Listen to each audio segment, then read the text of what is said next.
Hello दोस्तों, स्वागत है आपका हमारी आज की इस वीडियो में, जिसमें हम जानेंगे कि आईपीओ यानी कि इनिशियल पब्लिक ऑफर क्या होता है और वह कैसे काम करता है। जब भी कोई कंपनी अपने शेयर्स जनरल पब्लिक को पहली बार इशू करती है और उसके बदले जनरल पब्लिक से पैसे रेस करती है, इसी प्रोसेस को आईपीओ कहा जाता है। हाल ही में हमने देखा कि जून 2020 में रोजारी बायोटेक लिमिटेड कंपनी का एक आईपीओ आया था, जिसमें कंपनी ने अपनी कुछ प्रतिशत हिस्सेदारी जनरल पब्लिक को बेची और उसके बदले 496 करोड़ रेज किए। आईपीओ लाने की कई सारी वजह हो सकती है, जैसे ये कंपनी को एक्सपैंड करना है, अपना कर्ज कम करना है, या कोई नई प्रोडक्ट या सर्विसेज लॉन्च करनी है, एक्सेट्रा। आईपीओ से रेज किए हुए पैसे कहाँ यूज होने वाले हैं, इसकी पूरी जानकारी आपको कंपनी के रेड हेरिंग प्रोस्पेक्टस में मिल जाएगी। रेड हेरिंग प्रोस्पेक्टस एक ऐसा डॉक्यूमेंट है जिसमें आपको कंपनी की छोटी सी छोटी बातें भी पता लग जाएगी, जैसे कंपनी का business details, capital structure, risk factors, strategies, promoter और मैनेजमेंट की जानकारी, past financial data, etcetera. Red herring prospectus sebi.gov.in पर फ्रीली अवेलेबल। आईपीओ दो तरह के होते हैं, एक होता है फिक्स्ड प्राइस इशू और दूसरा होता है बुक बिल्डिंग इशू। आइए पहले हम समझते हैं फिक्स्ड प्राइस इशू के बारे में।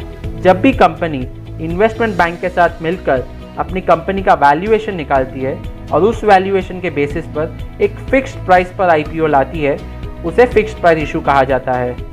एग्जाम्पल के लिए, अगर किसी कंपनी ने अपने फिक्स्ड प्राइस इशू में 100 रुपये पर शेयर तय किया है, तो इन्वेस्टर्स को 100 रुपीज़ पर शेयर पर ही वो आईपीओ में अप्लाई कर सकते हैं।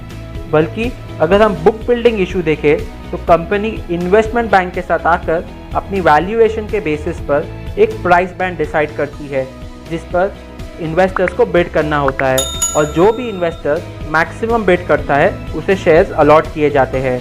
उदाहरण के तौर पे रोजारी बायोटेक लिमिटेड का आईपीओ भी एक बुक बिल्डिंग इशू था, जिसमें कंपनी का प्राइस बैंड 423 रुपीज़ पर शेयर टू 425 रुपीज़ पर शेयर तय किया गया था, जिसमें 423 रुपीज़ फ्लोर प्राइस होता है और 425 रुपीज़ कैप प्राइस होता है।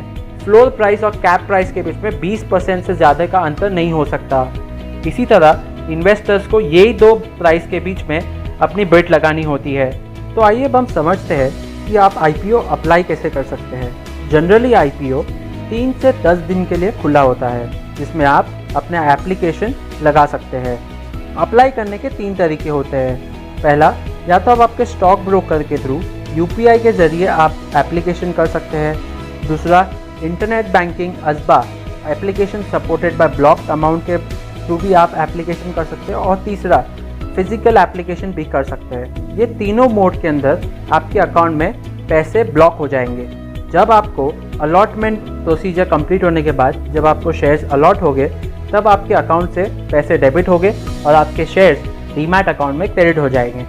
एक बार जब आपके शेयर्स डीमैट अकाउंट में क्रेडिट हो जाते हैं, उसके बाद आईपीओ स्टॉक एक्सचेंजेस में लिस्ट हो जाते हैं। आईपीओ खरीदते समय आपको कंपनी की तय लॉट साइज के मल्टीपल्स में ही आप आईपीओ के लिए अप्लाई कर सकते हैं। जैसे कि रोजारी बायोटेक का आईपीओ का लॉट साइज 35 शेयर्स था, मतलब आप मिनिमम 35 शेयर्स के लिए अप्लाई कर सकते हैं, या तो उसके मल्टीपल्स में। प्राइमरी मार्केट, जिसे न्यू इशू मार्केट भी कहा जाता है, उसका आईपीओ एक परफेक्ट एग्जाम्पल है। आईपीओ में आप शेयर्स डायरेक्टली कंपनी से खरीदते हैं। जब आपको शेयर्स अलॉट हो जाते हैं, तो वही शेयर स्टॉक एक्सचेंजेस में यानी कि सेकेंडरी मार्केट में लिस्ट हो जाते हैं। फिर अगर आपको उस कंपनी में इन्वेस्ट करना है, तो आपको स्टॉक एक्सचेंजेस के थ्रू उस कंपनी में इन्वेस्ट करना होगा, जिसमें आप शेयर्स आप ही जैसे कई इन्वेस्टर्स के पास से खरीदोगे। वो पैसा डायरेक्टली कंपनी को नहीं जाएगा, वो पैसा आप जैसे जो इन्वेस्टर्स हैं जिनको शेयर्स अलॉट हुए थे उन्हें ही जाएगा। आईपीओ में अप्लाई करने से पहले आपको कई सारी चीज़ों का ध्यान रखना ज़रूरी है, जैसे कंपनी का बिजनेस मॉडल क्या है, किस इंडस्ट्री में काम करती है, क्या उसके रिस्क हो सकते हैं, कैसा उसका बैलेंस शीट है, उसके प्रमोटर्स कैसे हैं।